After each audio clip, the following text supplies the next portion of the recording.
fall. Feels like I can make it more than I could bear. Giving up is all that I can. Halo semua, kembali lagi dengan saya Mr. Prince di channel Prince Sweet, menceritakan hal-hal yang so sweet. Kali ini saya akan menceritakan kisah pesona janda muda. Ya, bagi siapapun yang suka dengan janda, silakan merapat. Dan bagi siapapun yang suka dengan muda, silakan merapat. Karena ini cerita janda muda. Part 8. Tawa bahagia Andra dan Nisa. Andra, Steve, dan Steven terkejut dan malu ingat bahwa mereka belum membayar makanan dan minuman mereka. Mereka lalu berlomba-lomba kembali menghampiri Dinda untuk membayar makan lebih dahulu. Alhasil, saat mereka berlari menuju Dinda, kaki mereka berdua tersandung sesuatu yang membuat mereka terjatuh sangat dekat ke arah Dinda. Layaknya parasut yang siap mendarat di dataran yang bergelombang indah. Plak! Suara tamparan mendarat di kedua pipi Andra dan Steven. Dinda yang mendapatkan sengatan tak terduga oleh kedua pria itu, wajahnya memerah campur malu dan amarah. Setelah Dinda menampar mereka, dia lalu masuk ke rumah meninggalkan mereka dengan wajah yang malu memerah pilu. Setelah kejadian itu, Andra dan Steven membayar makanan mereka kepada Bu Yuni lalu pergi. Beberapa hari berlalu. Hati Andra masih dihantui rasa resah dan gelisah.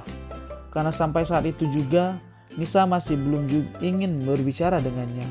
Setiap teleponnya di-reject oleh Nisa. Hujan pesan dari Andra pun hanya birit saja, bagaikan hujan yang datang dan pergi tanpa meninggalkan bekas. Hari itu pun Andra berniat pergi ke rumah Nisa untuk segera menyelesaikan permasalahan mereka. Terlebih lagi hari pernikahan mereka kian dekat. Di perjalanan menuju rumah Nisa, Andra membeli sebuket bunga dan coklat untuk melengkapi penampilan Andra yang gagah dan rapi bersetelan jas mewah. Berharap Nisa dan keluarganya menerimanya dengan hangat di rumah mereka. Akhirnya Andra sampai di rumah berwarna biru hijau. Pagar rumah yang bermotif klasik berwarna gold. Rumah itu adalah rumah Nisa, calon istrinya. Tin, tin, tin. Suara klakson motor terdengar dari dalam rumah. Terlihat seorang pria tua yang berjalan dan membuka gerbang pagar rumah. Mas Andra, sudah lama gak datang ke rumah? Tanya Pak Manap, seorang tukang kebun rumahnya Nisa. Iya Pak D, akhir-akhir ini banyak kesibukan di tempat kerja Pak D. Nisanya ada di rumah Pak D? Sahut Andra sembari bertanya tentang Nisa. No, Nisa ada mas, silakan masuk mas. Kebetulan bapak dan ibu juga ada di rumah, jawab Pak Manaf lalu menutup kembali gerbang rumah itu. Assalamualaikum, ucap Andra dengan nada lembut dan gugup. Waalaikumsalam, Andra. Tumben kesini gak kasih kabar dulu. Ayo masuk, jawab Ibu Maryam, ibunya Nisa. Ibu Maryam berbadan tinggi dan hidung mancung, disertai memiliki mata cengkok yang ke dalam membuatnya terlihat seperti orang berketurunan India Arab. Di setiap rumahnya pun terpajang banyak hiasan bernuansa India. Di ruang tamu duduk seorang pria berkulit hitam manis sedang menyeruput teh tarik dan memegang koran sembari membaca berita-berita terkini. Dia adalah Bapak Arjun Harahap, suami dari Ibu Maryam sekaligus ayahnya Nisa. Andra pun masuk dan bersalaman dengan Ibu Maryam lalu menghampiri Pak Arjun sembari memberi salam.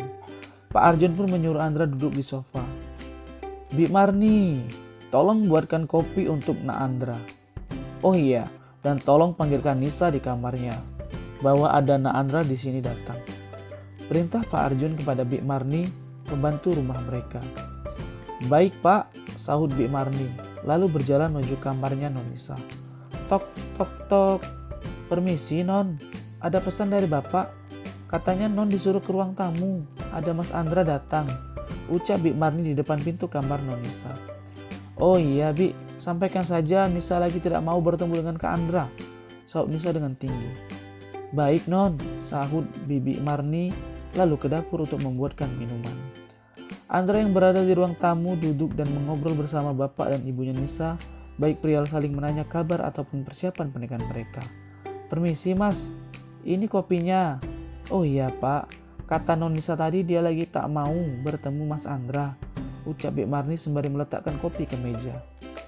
Ya sudah, biar nanti ibu yang coba memanggil Nisa di kamarnya, sahut Ibu Maryam kepada Bi Marni. Nah Andra, kenapa Nisa tidak ingin bertemu? Apa kalian lagi ada masalah yang serius sehingga Nisa tidak ingin bertemu? Tanya Pak Arjun kepada Andra. Sebenarnya sih Pak, tidak ada masalah yang begitu serius. Hanya saja terjadi kesalahpahaman antara kami sewaktu pergi menemani Nisa berbelanja di waktu itu. Jawab Andra sembari terus menjelaskan kepada mereka. Bu Maryam pun pergi melangkah menuju kamar Nisa. Dia berusaha membujuk dan menjelaskan kepada Nisa. Nisa yang masih di kamar terlihat sedang memegang ponselnya dan melihat-lihat sosmed di Instagram. Nisa, kenapa tidak ingin bertemu dengan Nak Andra? Ada masalah apa? Coba cerita dengan ibu. Siapa tahu ibu bisa bantu. Tanya Bu Maryam sembari mengelus dan mengusap kepala serta pundak Nisa. Nggak ada apa-apa bu, lagi malas aja temu Kak Andra. Bawaan tamu datang mungkin bu, jawab Nisa dengan cuek sembari men-scroll-scrollkan sosmed di pensilnya. Nisa, coba dengerin ibu. Kalau kita punya masalah, tidak baik kita sudah lama-lama. Harus segera cepat kita selesaikan. Kalau berlarut-larut dibiarkan, nantinya akan menyesal sendiri di akhirnya. Dan lagi, ibu sudah mendengar dari Nak Andra. Dia sudah cerita kalau... Ucapan Bu Maryam terhenti setelah Nisa memotong pembicaraan ibunya.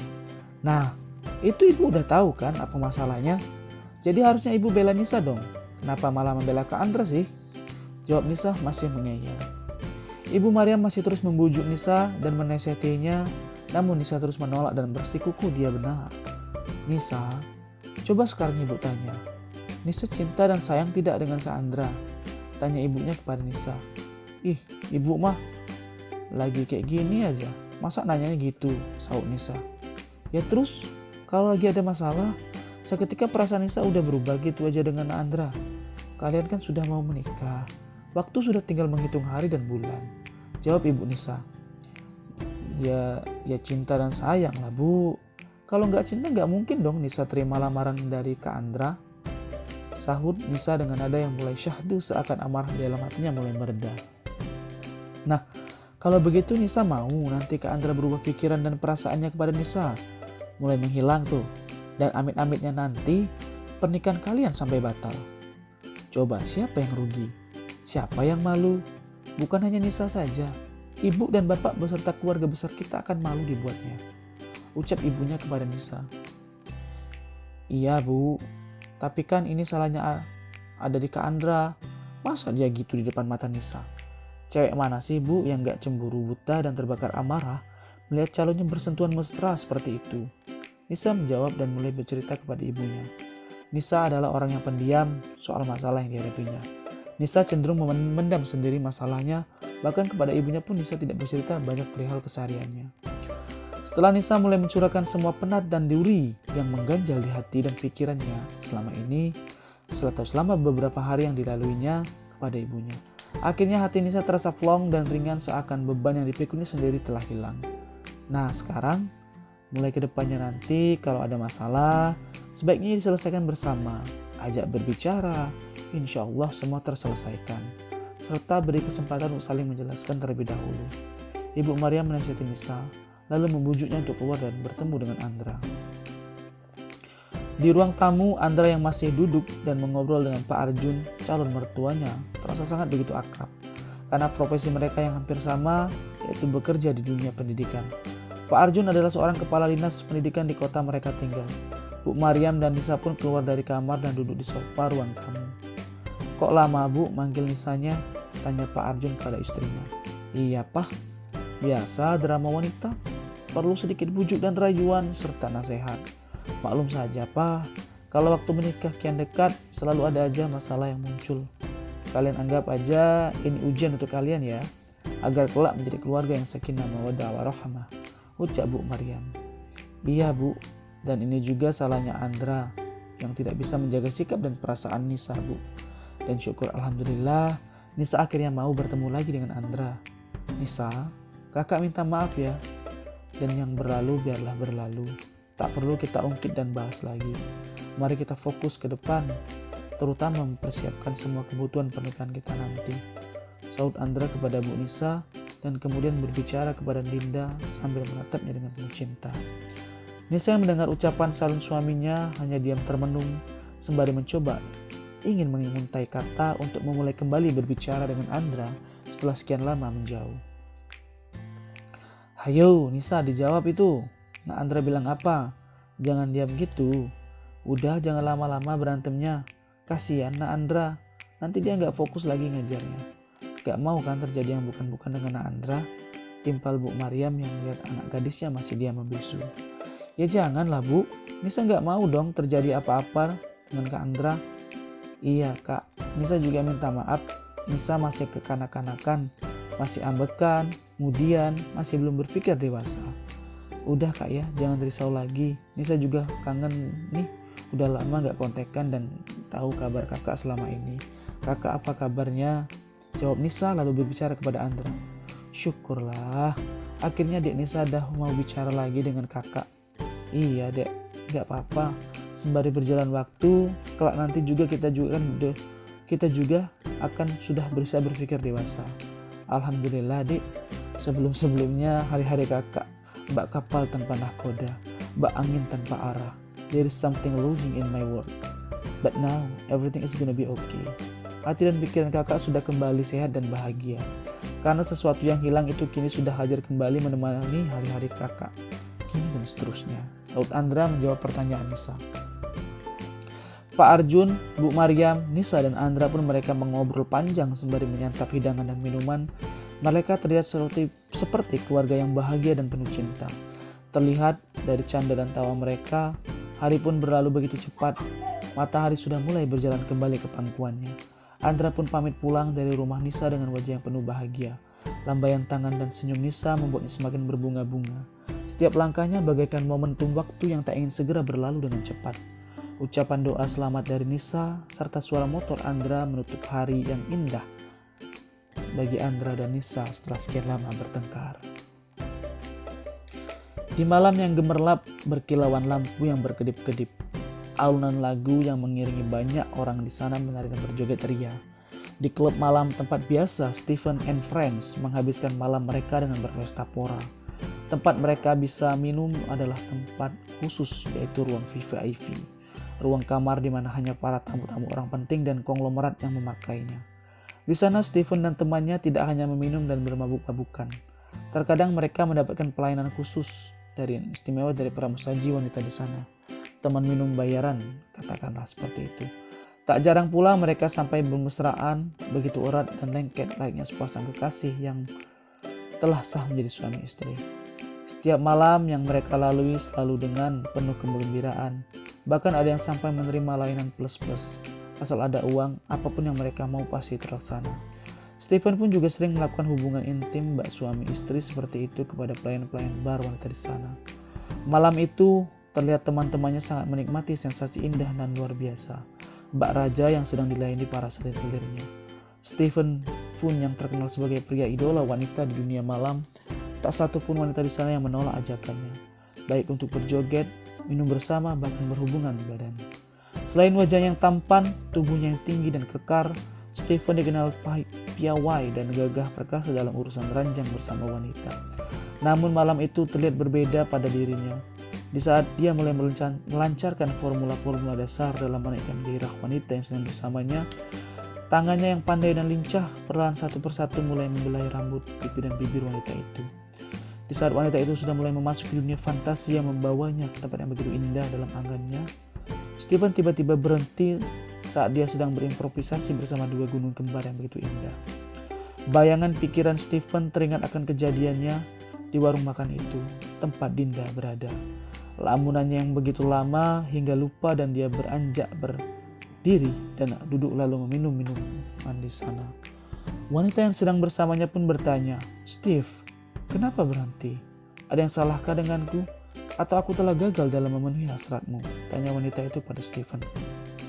"Sudah, gak usah banyak tanya. Saat ini gue lagi tidak mau melakukannya, itu saja.